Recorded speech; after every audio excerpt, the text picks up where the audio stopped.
Piracy వల్ల cinema industry చాలా వరకు నష్టాన్ని ఎదుర్కొంటుందనే విషయం మనందరికీ తెలిసిందే. చాలా సంవత్సరాల నుంచి పైరసీ అడ్డుకోవడానికి ఎన్ని ప్రయత్నాలు చేసినా అది కార్యరూపమైతే దాల్చలేదు. దాంతో సినిమా రిలీజ్ రోజు వివిధ సైట్లలో పైరసీ ప్రింట్లు రావడం ప్రతి ఒక్కరిని కలవరానికి గురి చేశాయి. మొత్తానికైతే ప్రొడ్యూసర్స్ దీనివల్ల భారీగా నష్టపోతామనే విషయం తెలిసినా కూడా ఏమీ చేయలేని పరిస్థితిలో ఉన్నప్పుడు హైదరాబాద్ సిపి సజ్జనారాయణ టీం ఒక ఆపరేషన్ ద్వారా ఐబొమ్మ రవి సైట్ నడిపిస్తున్న రవిని పట్టుకున్నారు.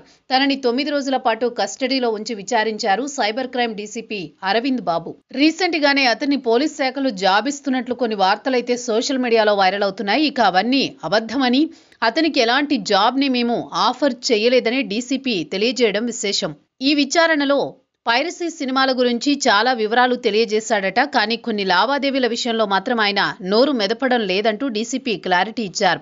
ఇక తాను తప్పు చేశాను అనే ఫీలింగ్ అతనికి ఏ కోసానా లేదు. తనలాంటి పని చేసినందుకు రిగ్రెట్ అవ్వడం లేదు. ఆయన చేసింది సరైన పని అన్నట్టుగా వ్యవహరిస్తున్నాడంటూ డీసీపీ తెలియజేశారు. ఇదిలా ఉంటే ఐబొమ్మ రవికి జనం నుంచి భారీ స్పందన వచ్చింది. తాను ఒక రాబిన్ హుడ్ అంటూ చాలా మంది తెలియజేయడం విశేషం. సినిమా బడ్జెట్ పెరిగిపోయి టికెట్ల రేట్లు పెంచడం వల్ల సామాన్య మానవులు థియేటర్కు వచ్చి సినిమాలు చూసే పరిస్థితి లేదు. దానివల్లే అతడు అలాంటి వైఖరి పాటించి మొత్తానికైతే సామాన్యుడికి సినిమాలు అందుబాటులోకి తీసుకొస్తున్నారు అంటూ చాలా మంది అతనికి సపోర్టుగా మాట్లాడుతున్నారు. మరికొంతమంది మాత్రం ఐబొమ్మ రవిని ఉద్దేశించి క్రైమ్ చేయడం అనేది చాలా పెద్ద తప్పు కాబట్టి దానికి న్యాయంగా శిక్షను అనుభవించాల్సిందే అంటూ కామెంట్స్ చేస్తున్నారు.